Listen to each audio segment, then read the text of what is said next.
Is it true that in the Quran, or in the Hadiths, there are promises to those who die as martyrs for Muhammad and Islam that they would end up in paradise with unlimited sexual, carnal, and sensual pleasures for eternity, with 72 virgins?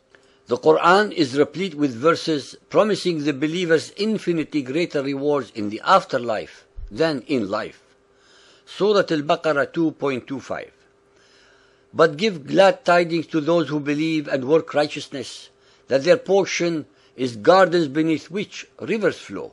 They are fed with fruits, and they have therein companions pure and holy, and they abide therein forever. Surah An-Najm 55:70. In them will be fair companions, good and beautiful, companions restrained as to their glances in goodly pavilions, whom no man or jinn before them has touched. The listener should be made aware that in the Quran and in Sharia law, the jinn, who are demons, are a race of fire, but are otherwise identical to human beings. They have intellect and can have intercourse with humans. They can be either believing Muslims or unbelievers. They too are predestined by Allah to end up in His hell or paradise. In the Bible, I would like to point out to the listeners, neither jinn, demons, nor Satan were mentioned as part of God's creation. They are in reality purely the product of human imagination. Muhammad's Quran promises his followers that by dying while slaughtering unbelievers to spread Muhammadan Islam all over the world, their rewards in death represent everything that they have lacked in life and more. Gardens, flowing water, greenery and shade, unlimited food, both in type and in quantity, unlimited sexual pleasures, both for those who prefer boys or those who prefer females, wine and luxuries. It should therefore not be a great wonder then that Muhammad's generally very gullible and ignorant followers would prefer to die than to live. Who would not if they believed all the above rewards? Al-Tirmidhi Hadith 3834, narrated by Al-Miqdam ibn Ma'di Karib. Allah's Messenger said, the martyr is married to 72 wives of the maidens with large, dark eyes, and is made intercessor for 70 of his relatives. Al-Tirmidhi Hadith 5648, narrated by Abu Sa'id.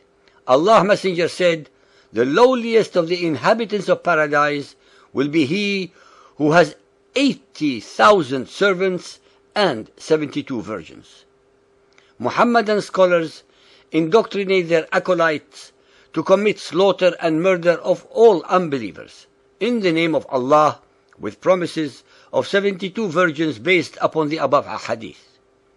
The same followers of Muhammad who, when alive and in the physical world, are allowed a maximum of 4 wives and a minimum of pleasures, since they are prohibited from gambling, drinking wine, singing, dancing, painting, wearing gold or silk, reciting poetry, playing chess, etc., etc., are allowed in death 72 virgins with unlimited sexual, carnal, and sensual pleasures. Muhammad's version of paradise becomes a whorehouse for those who commit atrocities against all humans who do not believe in Allah and in His Messenger Muhammad.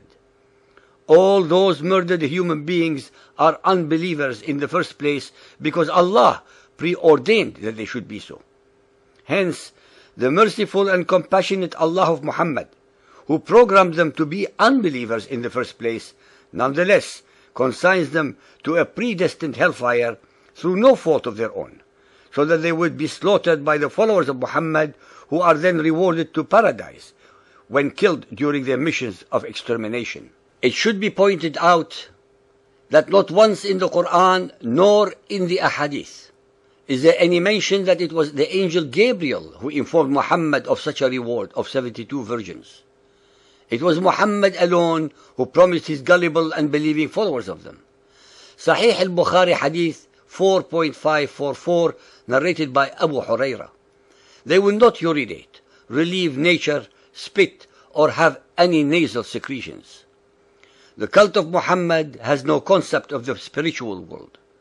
Those of his followers who die while attempting to slaughter unbelievers end up in a physical whorehouse type of paradise, with unlimited sex, food, and other carnal and sensual pleasures. With promises of such eternal rewards, one should not be surprised that the believing followers of Muhammad would commit murder, slaughter, death, and destruction upon all unbelievers to attain these unenviable incentives.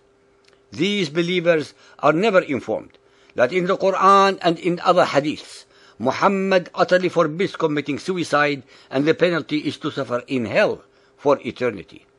Those who do so are generally ignorant believers who are brainwashed by totally immoral and evil Muslim leaders who indoctrinate them so as to fulfill their own political or sectarian agendas.